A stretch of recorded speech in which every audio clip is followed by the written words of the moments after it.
All right, let's see if we can get this front head on here. I got the rear. I just got it snugged down right now, so it's ready to be torqued down. I'll go ahead and see if I can get the front. These ones are a little bit harder to line up because the dowels are smaller. There we go. Get our head bolts out and get them lubed up for the front head here. So again, I'm just going to put a little dab of Never Seas on these bolts before I put them in there on the threads and up under the washer area, the bolt there,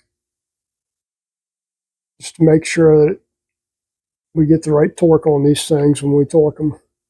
And you don't have to use Never Seas. You could use oil. You could use assembly lube, some kind of lube, preferably something that'll hold up the torque a little bit better than, you don't want to use WD-40 or any crap like that. Somebody's getting ready to leave for Boone. Got a gig this weekend up at Appalachian State University. Him and his band. These are all started. Run these things down in here with the ratchet. Just want them snug to begin with. Bring them down evenly as you can. All right, we're ready to go ahead and torque our head gaskets now. So remember, you just snugged them down.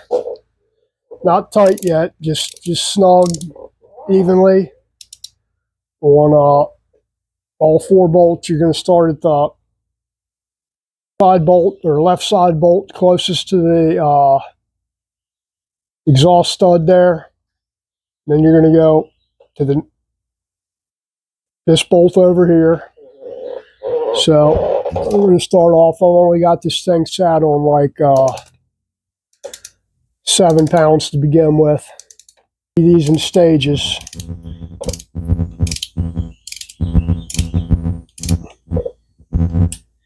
And I guess I didn't really have them snug, did I? That one. And then this one here. And then this one.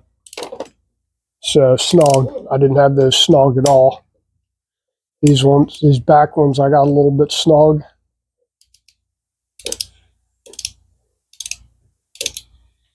Well, one of them anyway, not really. Point is, you want them even. And these are a 12-point half-inch bolt. So we're not using the factory type torque turn method. We're using the recommended torque procedure for S&S. Actually, this was recommended procedure when Evos first came out too. Then they switched to the torque turn method later on. First few years Evo, you torqued them in stages like this, not the torque turn method. So that's our first stage right there. Let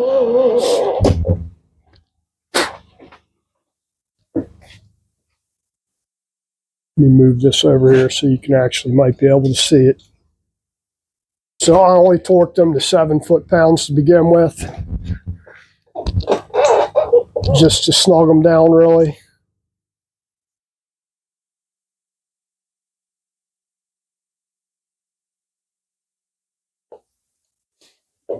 And then I'm going to go to 15 foot-pounds now. Again, your sequence is 1, 2, 3, 4. Really.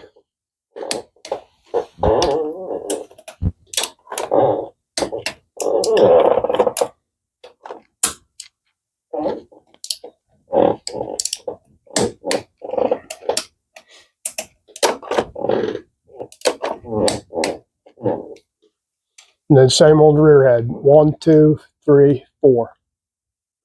You go to 30.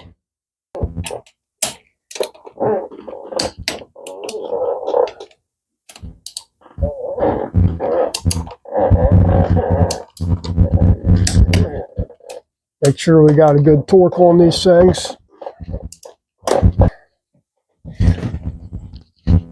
Now this will be our last step right here. This is 42.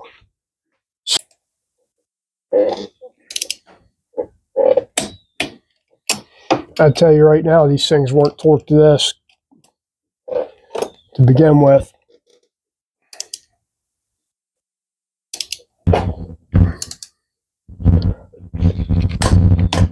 Okay, that's our head bolt. So to reiterate, in stages, I did 5, 15, 30, 42.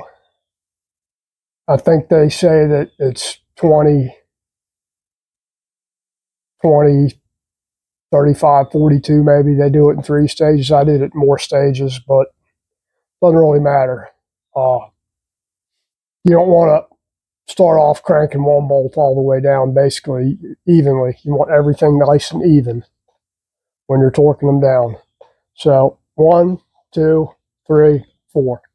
That's your torque sequence. And then on the rear, it's 1, 2, 3, 4. Fairly simple to remember. It's in the manual. Again, you're not going to use the Harley torque specs on this thing, which is 7/14 quarter turn. Use the torque method that's recommended by whoever's making the gaskets.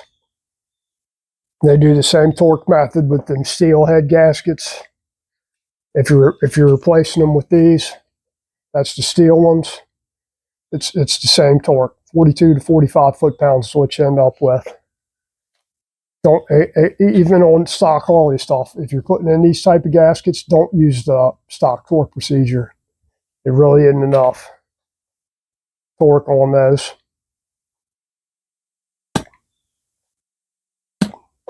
So let's grab our intake manifold and get ready to put that thing in there.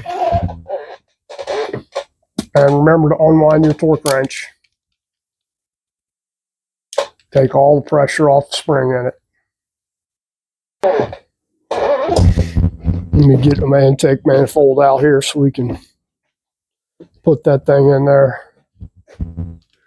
It's just easier to put the intake manifold in there with no rocker boxes on. Rocker boxes go on last. It's just easier that way.